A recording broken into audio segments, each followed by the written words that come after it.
Em 11 de março de 2011, um poderoso terremoto ocorreu a cerca de 72 quilômetros ou 45 milhas da costa do Japão. Isso desencadeou um tsunami que devastou a costa do país, erradicando cidades inteiras, engolindo estradas, prédios e carros e arrastando quase 20 mil pessoas para a morte. Essa onda gigante do mar também ultrapassou os muros de concreto contra tsunamis próximos à usina nuclear de Fukushima Daiichi, na província de Fukushima, invadindo a instalação e desencadeando um segundo desastre, potencialmente global. O terremoto e o tsunami subsequente que atingiram a costa do nordeste do Japão na tarde de 11 de março de 2011 foram um dos desastres mais devastadores da história do país. Destruiu comunidades inteiras, matou quase 20 mil pessoas e causou danos generalizados a estradas, edifícios e infraestrutura.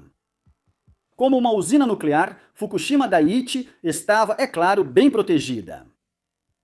A instalação, administrada pela Companhia de Energia Elétrica de Tóquio, ou TEPCO, consistia em 6 reatores de água fervente. Em um reator de água fervente, as barras de combustível nuclear produzem calor pela fissão nuclear. Isso ferve a água, que produz vapor, que gira uma turbina, que gera eletricidade. Fukushima Daiichi operava desde sua construção em 1970 sem acidentes graves amplamente divulgados. Era, por todos os critérios, uma instalação segura e protegida. Terremotos e tsunamis foram considerados na construção da usina. Ela estava situada em um penhasco que a colocava 10 metros ou 32 pés acima da paisagem ao redor e também era protegida por uma série de altos muros de concreto contra o mar. A usina tinha fundações profundas de concreto e foi projetada para resistir a terremotos. Diversas medidas de segurança seriam ativadas automaticamente ao detectar um terremoto. De fato, quando o terremoto de Tohoku ocorreu na tarde de 11 de março de 2011, essas medidas de segurança de emergência foram acionadas e os 3 reatores que estavam em operação naquele momento foram imediatamente desligados. Os trabalhadores esperaram o terremoto acabar enquanto estradas rachavam, móveis caíam e tubulações se rompiam. Após 6 minutos, o tremor cessou, mas a crise estava apenas começando. Durante a operação normal, a água é circulada constantemente pelos reatores por meio de bombas elétricas. Essa água não só produz vapor para girar as turbinas, mas também mantém as barras de combustível voláteis resfriadas. Sem um fornecimento constante de água, as barras de combustível podem atingir temperaturas incríveis. Primeiro, evaporando toda a água residual, depois derretendo e danificando o reator, levando assim a uma explosão que pode liberar enormes quantidades de material radioativo. Isso é normalmente chamado de fusão do núcleo. As bombas do sistema de resfriamento em Fukushima eram alimentadas pelos próprios reatores. Quando os reatores foram desligados, o resfriamento também parou. Isso por si só não foi desastroso. Como todas as usinas nucleares, Fukushima tinha diversos sistemas redundantes de segurança. Nesse caso, o sistema de resfriamento simplesmente passou a ser alimentado por geradores a diesel nos porões dos prédios dos reatores. Pouco mais de meia hora após o fim do terremoto, no entanto, o tsunami chegou. Essa onda gigante tinha o dobro da altura dos muros de contenção que protegiam a usina. Ela invadiu a instalação e inundou muitas áreas vitais. Os geradores de emergência foram inundados e desligados. Também foram desativadas uma série de grandes baterias projetadas para atuar como reserva terciária quando os geradores falhassem.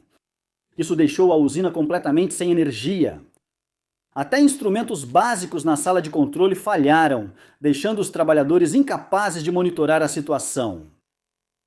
Antes da chegada dos geradores móveis, dezenas de funcionários correram para remover as baterias de seus veículos pessoais e montá-las em um banco de baterias improvisado para fornecer eletricidade à sala de controle. Assim que parte da energia foi restaurada na sala de controle, iniciou-se uma batalha para estabilizar os reatores e retomar o controle da situação. Sem energia para fornecer e circular água pelos reatores, a água no sistema estava evaporando, expondo lentamente as barras de combustível. À medida que eram expostas, começaram a derreter, produzindo altos níveis de radiação. Elas também produziram grandes quantidades de vapor de alta pressão, cujo acúmulo poderia levar a uma explosão. Os reatores 1, 2 e 3 foram afetados, pois eram os reatores que estavam em uso quando o terremoto aconteceu e, por isso, não haviam sido desligados com segurança antes da queda de energia. Para aliviar a pressão dentro desses reatores, a TEPCO pediu permissão ao primeiro-ministro japonês Naoto Kan para liberar vapor radioativo diretamente no ar livre. Havia, é claro, preocupações sobre essa decisão, mas ela foi considerada necessária para evitar uma liberação explosiva de material radioativo ainda pior. A permissão para liberar o vapor foi concedida. A TEPCO continuou liberando o vapor dos reatores várias vezes nos dias seguintes.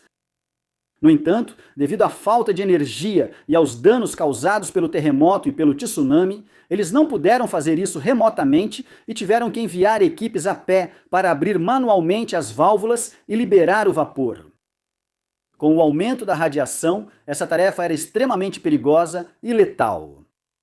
Cada equipe tinha apenas 17 minutos para realizar uma etapa do processo antes de serem forçados a recuar devido à exposição excessiva à radiação. Apesar dessas circunstâncias desafiadoras, o vapor foi liberado com sucesso dos reatores 1 e 3. As condições dentro do prédio do reator 2 se mostraram mais desafiadoras, mas o vapor acabou sendo liberado ali por meio de um painel de alívio de emergência. Uma explosão devido ao acúmulo de pressão foi evitada, mas ainda assim, às 3h36 da tarde, no dia 12 de março, um dia após o tsunami, o prédio ao redor do reator sofreu uma explosão catastrófica mesmo assim. A reação entre as barras de combustível parcialmente expostas e o vapor quente produziu gás hidrogênio.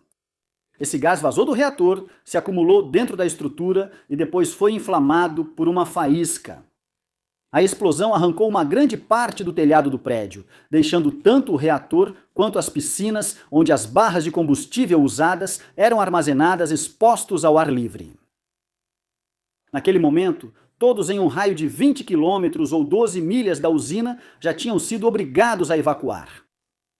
Comprimidos de iodo, que podem ser tomados para reduzir os danos causados por alguns tipos de exposição à radiação, foram distribuídos para muitos dos evacuados. Ficou claro que, apesar dos esforços para controlar os reatores, parte do combustível dos reatores 1, 2 e 3 começava a derreter. Os níveis de radiação subiram além do limite legal, levando a TEPCO a evacuar a maioria de seus funcionários da usina, deixando para trás apenas uma equipe mínima. Os funcionários foram orientados por videoconferência pelo primeiro-ministro japonês Naoto Kan, que pediu aos funcionários mais velhos que permanecessem e ajudassem a controlar a crise, já que tinham menos anos de vida a perder do que os funcionários mais jovens. Cerca de 50 trabalhadores ficaram para operar os equipamentos e monitorar a sala de controle, mesmo com altos níveis de radiação. No dia 14 de março, o prédio do reator 3 explodiu, também devido ao acúmulo de hidrogênio. Um dia depois, o prédio do reator 4 também explodiu, depois que o hidrogênio havia entrado nele a partir da unidade 3 adjacente. 4 prédios de reatores estavam severamente danificados e os níveis de radiação eram extremamente altos na usina e arredores. Material radioativo havia sido liberado. 3 reatores passavam por fusão do núcleo. A prioridade agora era fornecer água a esses reatores por qualquer meio possível para resfriar as barras de combustível, manter as piscinas de combustível usados cheias e controlar a situação. Diversos métodos foram tentados para esse objetivo. Helicópteros blindados com placas de tungstênio começaram a despejar água do alto na tentativa de resfriar os reatores danificados. Os ventos fortes dificultaram direcionar água suficiente para onde era necessário, e o resfriamento necessário não foi alcançado. Em seguida, bombeiros foram enviados a pé. Novamente, os mais velhos foram convidados a assumir a operação antes dos mais jovens, que ainda tinham mais tempo de vida. As equipes estenderam mangueiras desde o mar até os prédios dos reatores danificados e conseguiram começar a jogar água nos prédios danificados. Essa medida de resfriamento teve sucesso, mas foi temporária. A água do mar contém sal que, com o tempo, causaria mais danos aos reatores. Era necessário implementar um sistema de água doce mais permanente. Com a queda da radiação, os trabalhadores voltaram à usina e começaram a construir um sistema semipermanente de resfriamento com água doce. Ao longo de meses, muitos trabalharam em condições extremas, passando horas além do recomendado em áreas com altos níveis de radiação. Havia um entendimento geral de que o trabalho era necessário, e muitos trabalhadores relataram posteriormente que não receberam ou não consultaram os dosímetros por medo do que poderiam ver se o fizessem. Um sistema de resfriamento confiável foi instalado e a situação foi controlada. Os níveis de radiação se estabilizaram e começou o longo e árduo processo de descomissionamento dos 3 reatores que haviam derretido.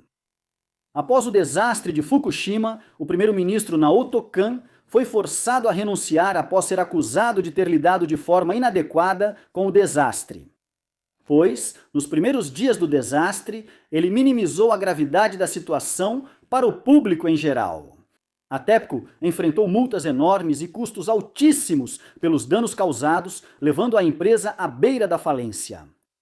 Vários escândalos do passado da empresa vieram à tona, incluindo a ocultação de quase acidentes e incidentes menores, além da falsificação de dados técnicos enviados às autoridades. A empresa acabou sendo assumida pelo governo em 2012. Centenas de trabalhadores que ajudaram altruisticamente na contenção e controle da emergência ficaram em situação de incerteza. Muitos receberam doses de radiação que aumentaram enormemente seus riscos de desenvolver câncer ou morrer jovens. Agora não havia mais nada que eles pudessem fazer, apenas esperar e ver quais seriam as consequências de seu heroísmo nos anos seguintes. A província de Fukushima em si foi devastada pelo desastre. Mais de 100 mil pessoas foram inicialmente evacuadas da área, e até o momento da publicação deste vídeo, muitos ainda não puderam retornar. Grandes áreas que antes eram povoadas ainda estão designadas como de difícil retorno, o que significa que não se sabe ao certo quando a radiação ali cairá para um nível aceitável. Além disso, o desastre gerou muito medo e incerteza sobre a região, prejudicando permanentemente sua economia. Agora, às vezes, é vista como uma área onde não seria desejável viver ou trabalhar, mesmo em partes da prefeitura consideradas seguras. O triplo desastre do terremoto e tsunami de Tohoku e do desastre nuclear de Fukushima teve um impacto enorme no Japão.